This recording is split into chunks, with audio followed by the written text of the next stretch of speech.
BNP নেতা ইশরাক হোসেনকে ঢাকা দক্ষিণ সিটি কর্পোরেশনের মেয়র ঘোষণার গেজেট জারির বিষয়ে আজ নির্বাচন কমিশনের বক্তব্য শুনবেন আপিল বিভাগ।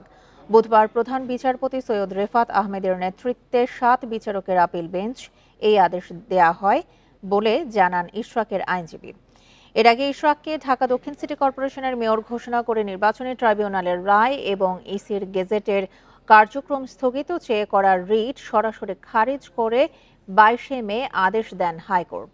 হাইকোর্টের এই আদেশের বিরুদ্ধে মেয়র ঘোষণা ও গেজেটের কার্যক্রম স্থগিত চেয়ে সোমবার লিভ টু আপিল করেন রিট আবেদনকারী। লিভ টু আপিলটি মঙ্গলবার আপিল বিভাগের চেম্বার আদালতে তোলা হয়েছে।